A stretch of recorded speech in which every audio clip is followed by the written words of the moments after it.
Welcome to the Commercial Real Estate Mastery Podcast, where you'll learn the correct way to identify, negotiate, perform due diligence on, renegotiate, finance, turn around, and operate real estate in today's market, a market in which volatility creates opportunity and sound principles defeat fads and bubbles. And now, here is your host, a 25-year commercial real estate veteran and co-owner of over $1 billion in real estate assets, Frank Rolfe. Which is mightier, millions of pounds of brick and mortar or a 1-pound laptop? Well, the truth is, it's the laptop. This is Frank Rolfe with the Commercial Real Estate Mastery Podcast. We're going to talk about how technology is changing the future of real estate, and it's doing so in a very, very permanent way. And these are all things that no one would have ever believed possible not that long ago. Back when I got into commercial real estate, back in the 1980s, we didn't have the internet, and we didn't have laptop computers. And so all of these things today just seem completely foreign. When I got into commercial real estate, we didn't have cell phones. If you wanted to call a client, you had to go find a payphone.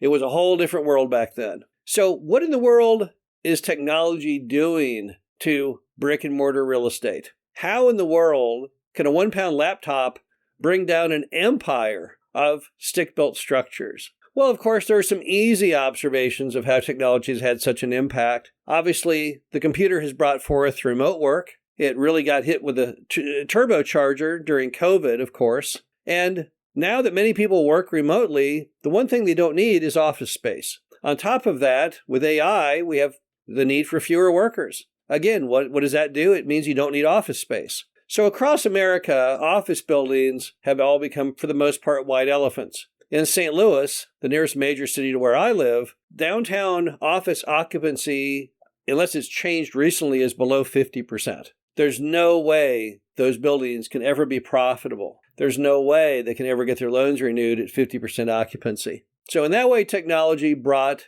the office industry pretty much to an end. And then, of course, the internet, Amazon, all of those websites, Walmarts, they have brought the end of retail. Because why in the world would you want to get in your car and drive to a store and buy a dehumidifier and load it in the car yourself and drive all the way home, and you just burned $60 in gasoline and you just burned 2 hours of your time, when I can do the exact same thing on Amazon and have it delivered right to my door? Don't have to lug it around, no gasoline, no time, just a few seconds to go online.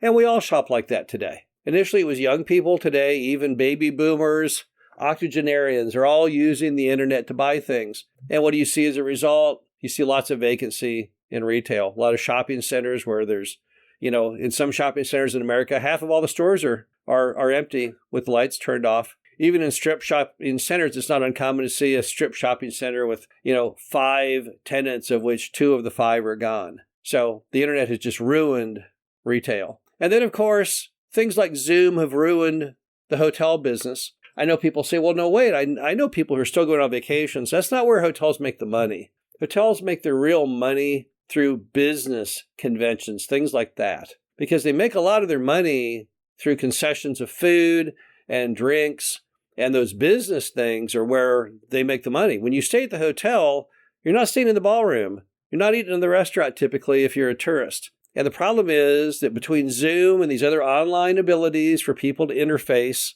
they don't have to go meet together. Today, instead of renting a ballroom and having 1,000 workers go to this ballroom to hear speeches, you can just send out a Zoom invite. Everybody can jump on there. The business saves all the travel cost and, of course, all the travel time and, most importantly, all those hotel charges. So those are some of the easy observations. But what are some of the harder to spot observations out there of technology causing problems for brick and mortar real estate? One is that the technology is now going to cause changes in the job market in a big, big way. And we call this concept the wired belt, just as we have the rust belt in America, which literally are often states and regions where there was a lot of steel activity and old-fashioned methods.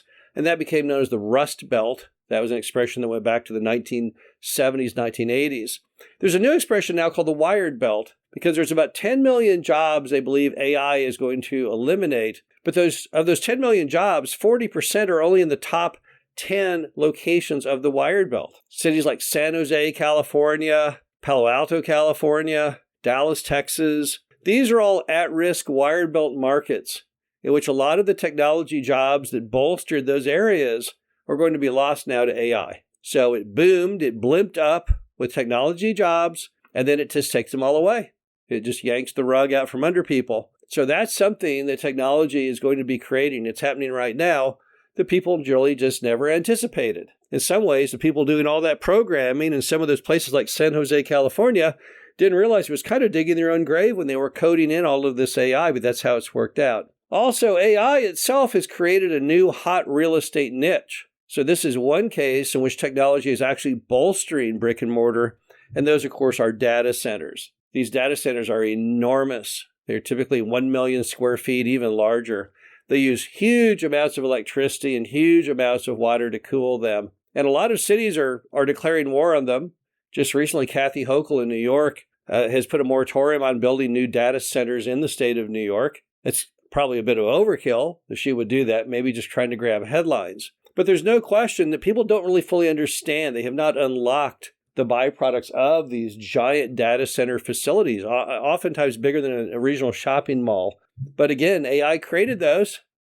So in that way, it's not taking away from real estate, it's actually adding on. Also, technology is also making some industries even more valuable, perhaps, because there's a whole new market in real estate for those who can get creative and work around these obstacles. There are a lot of people out there who devoted themselves trying to retrofit, for example, office buildings into multi-family. There are people who are trying to find ways to retrofit regional shopping mall vacancy into other uses. At a mall in St. Louis that I go to infrequently, the Nordstroms went out of business and is being replaced by Dick's Sporting Goods playing fields. They're trying a new product out where they're actually going to build playing fields inside the Nordstrom store. Probably a soccer field, tennis courts, basketball courts, and they're going to sell athletic products out of those courts. So you can go in and say, hey, I want to buy that soccer ball. Here, go test it out on the field. See what you think. So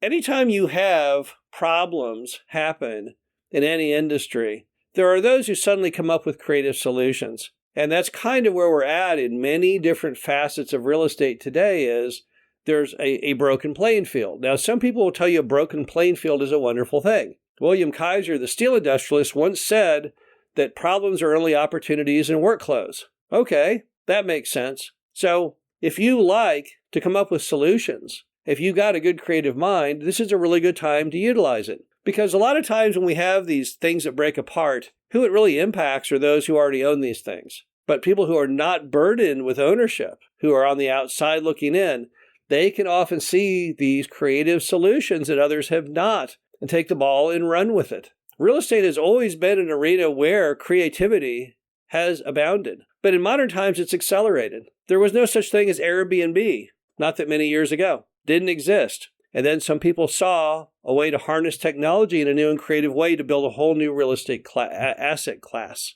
The bottom line to it is that we all want to be aware of the things that technology is breaking, but we also want to be thinking about the way we can fill in those gaps, to fill in those holes, to make money from problems created by technology. This is Frank Rolfe with the Commercial Real Estate Mastery Podcast. Hope you enjoyed this. Talk to you again soon. Thank you for listening to the Commercial Real Estate Mastery Podcast. Be sure to visit us at CREUmastery.com to subscribe to the show, read our show transcriptions, and access all of our great information on real estate investing. And if you have a moment, please feel free to rate, subscribe, and leave a review wherever you listen to your podcasts. This helps others find the show, and we greatly appreciate it. We'll catch you in the next episode.